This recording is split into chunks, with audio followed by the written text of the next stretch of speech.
Welcome back for some more Band of Brothers. Quick recap, last episode we saw the boys finally jump. We saw a textbook assault on Gunners that is still being referenced to this day, and it closed with Winters being affected by Hall's death and him already planning his life post-war. So let's get into this. Before we begin, I do want to remind you that you can get early access to these YouTube edits on my Patreon through the link in the description. If not, just make sure you subscribe or leave a thumbs up on this video if you do enjoy it. It really helps my channel reach a wider audience, and I greatly appreciate it. But now, it's time for the show.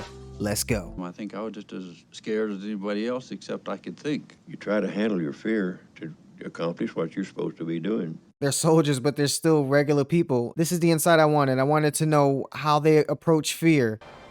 You're the first familiar faces I've seen. There are chapters all over the Carentan Peninsula.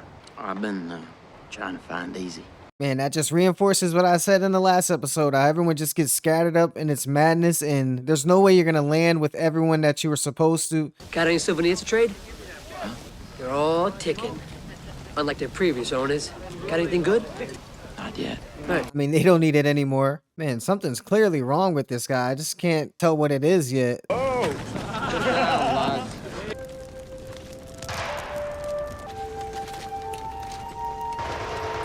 Now we have, it looks like multiple troops just moving at once. You know, the countryside's already on fire and it's war-torn. We lost F Company, sir. Again? We lost F Company. Again? Was it that common to lose track of an entire company in something like this? I understand it's foggy, but shit. You F Company. That's right. Tell them we found F Company. I'll figure out where these yokels are at. What y'all calling a yokel?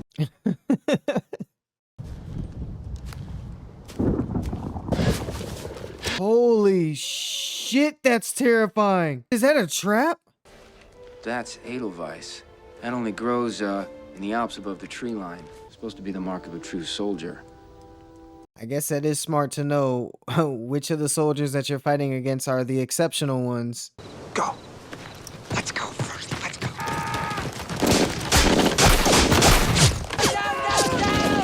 Holy shit. Move on! We have men getting killed out there, boys! Damn, Winters had to literally kick them in the ass to get them up. They were probably terrified. Standing up and everything. Oh, wow. Imagine seeing that. You just came in that way. Not hard to believe someone surviving this would, you know, believe in God and thinking they played a part in them getting out of this alive.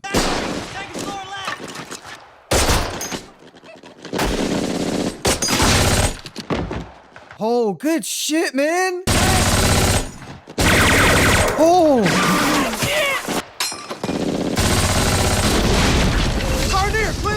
Oh, man. Being pinned down in a corner with a light machine gun, that may be one of the worst ways to go.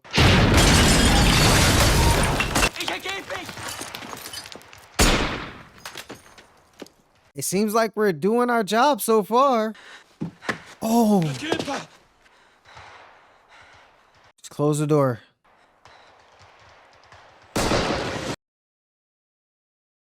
I don't believe he killed him. I sure as hell hope not.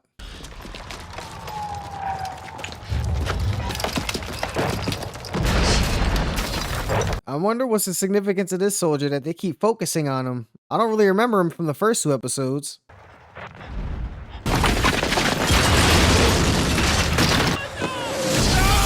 Oh! Wasn't that the sergeant? Anybody there?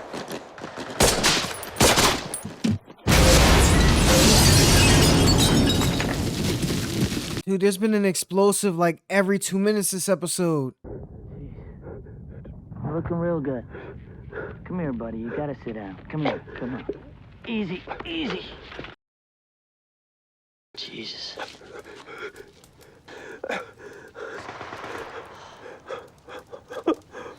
Oh, no. Holy Spirit. You see what I'm seeing? Never shall be without end. Crazy fools, the Irish. You should know. So someone would go out and bless the bodies while the combat was still going on? Unfathomable to me. Is it safe to cross now? We want to move the wounded. Yes, sir. That was a bit silly. I mean, it seemed like... Oh! drip.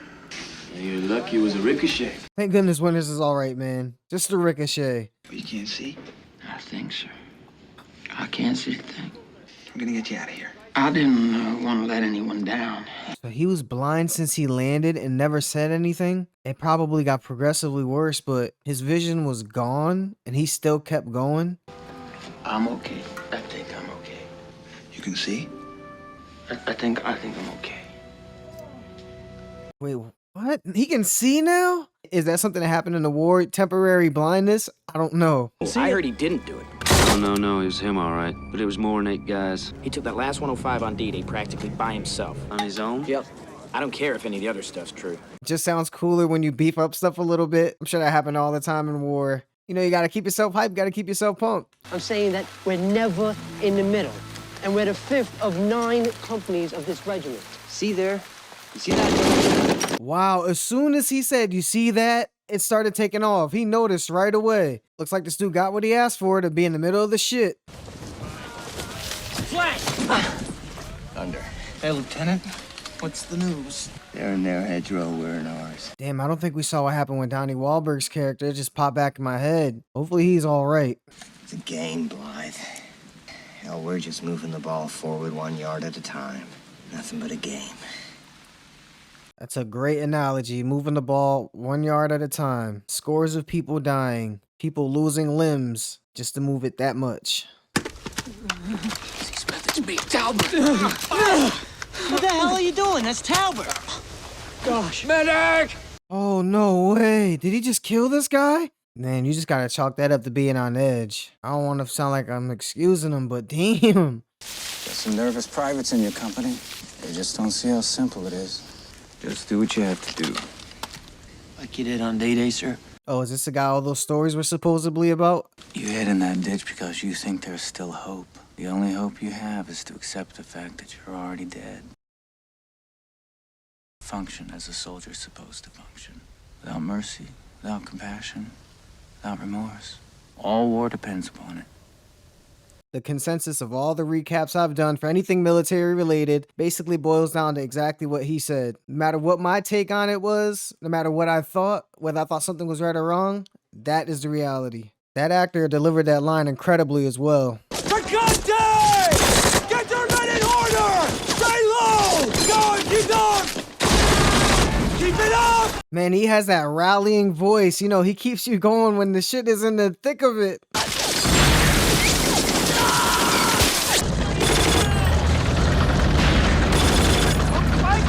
Oh shit, tanks coming out of nowhere? You kind of got to pull back, don't you? Holy shit! There goes our left flank!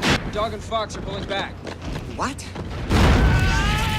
See, when it's something like that, it's not about orders. I'm running. If I'm part of that flank that got taken over. Let him have it! Keep firing! Let him have it, Clyde! Let him, Clyde! Oh my god, man. Did someone really do this and go through this? Filter fire! Oh, that's too close! Oh my god. Do it.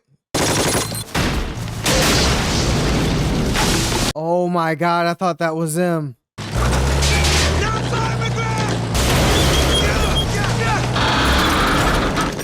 Oh, nice. They were just waiting until it got close enough. Holy shit. They took out a tank. Sherman!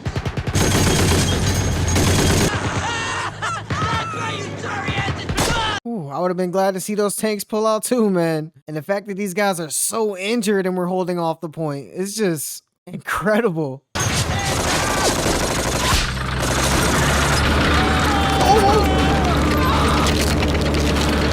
I don't think I've ever seen anyone get rolled over by a tank before. Come on.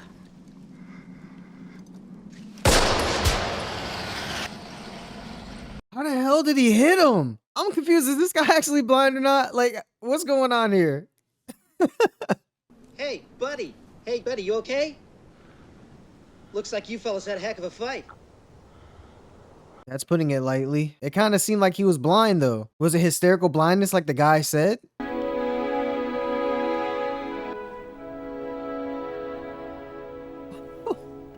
He shot one of those tough guys. He got the little thing on him. He got the flower.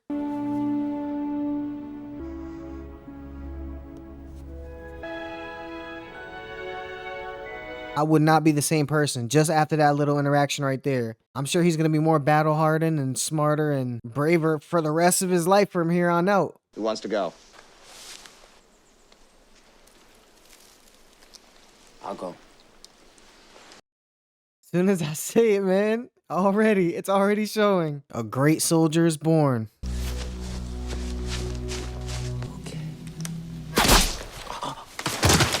Here we go again. Covering fire! Oh no! Hang in there, Black. Come on. Keep moving down! Hang in there. Good moments do not last in this shit. What happened? Sniper. They're pulling us off the front line to a field camp north of Utah Beach. Oh no, this dude didn't even have to get shot in the neck. If he would have just waited like a few more seconds.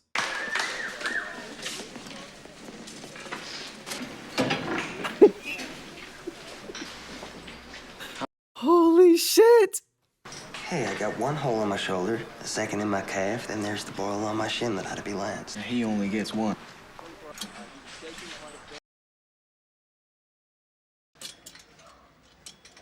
Amazing. Amazing. The night was filled with dark and cold. The story's told. Upon a trooper, our hero came. Fast asleep, he called his name. They're making stories out of this shit? It's me, cried Tab. Don't do it. And yet, Smith charged toot sweet with bayonet and skewered the boy from Kokomo. That's some shit. Like I figured, they knew it wasn't intentional, it was an accident. You know, the guy was jumpy. Yes, ma'am. Lieutenant Meon's one of yours, isn't he? I hope he hasn't forgotten his laundry. I'll take it. Wait, which soldier was that? Couldn't be a dear help me with a few others, could you? Private Moyer, Bloser, Gray, Miller, Owen. Damn, he probably knows all these guys. Damn, they sacrificed a lot.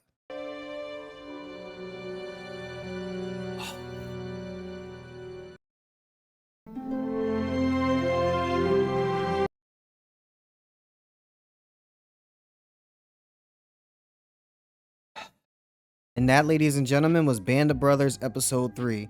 The goriest episode by far, and interesting because we got a new character introduced who basically carried the episode and linked the characters and dies all in the same episode. I did forget that this is an HBO series. I should assume I'm going to be seeing blood and gore throughout this thing. We just haven't gotten as much in the first 2 episodes as this one, so now I'm going to be ready for it when it happens. People were getting shot everywhere, all over, running from cover, running behind the lines, even people in cover, even people who they thought it was completely safe. Like when Winters got shot in the leg, you know, he kind of smirked at his friend like, seriously? Yeah, it's safe right here. And what happens? Ricochet hits him right in his leg. It's never safe. The quote that the soldier gave about accepting death, that ties into the beginning when they were talking about fear.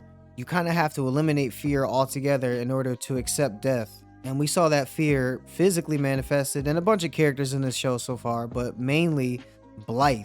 I think I realized what happened. He was just temporarily blind and it was hysterical blindness, but he got his sight back, but he was just so scared to fight. That's why he stayed hidden so much. But we did see him overcome his fear.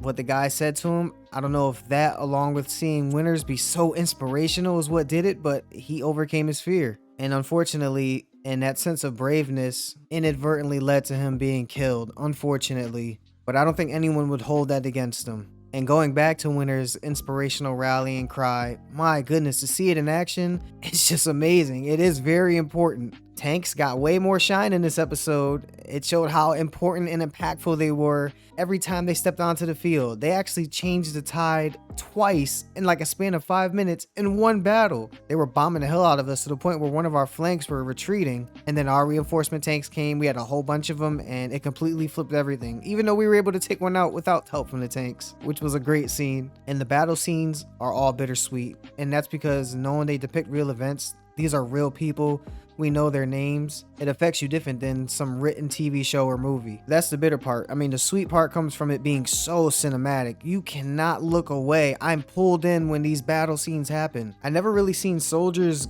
arrive in waves like I have in this show. You know, we kind of see different companies arriving at different times. You hear about it, but it's pretty cool. It just lends to how very realistic this show is. The soldiers' laundry at the end came off as some sort of graveyard, just a grim ending. You could even say it was heartbreaking. That guy was having such a good time driving on the bike. It seems like he's been having a pretty decent time the entire time, even with everything going on. But that just, I'm sure he couldn't help but feel hopeless and have all the fun sucked out of him in that very moment.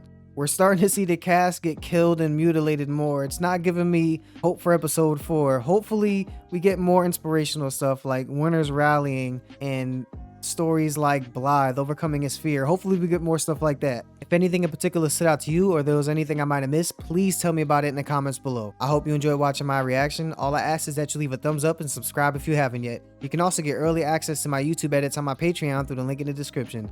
You guys are the best. We're basically family now. I know you know that. That's it for me. Until next time, spread peace and love.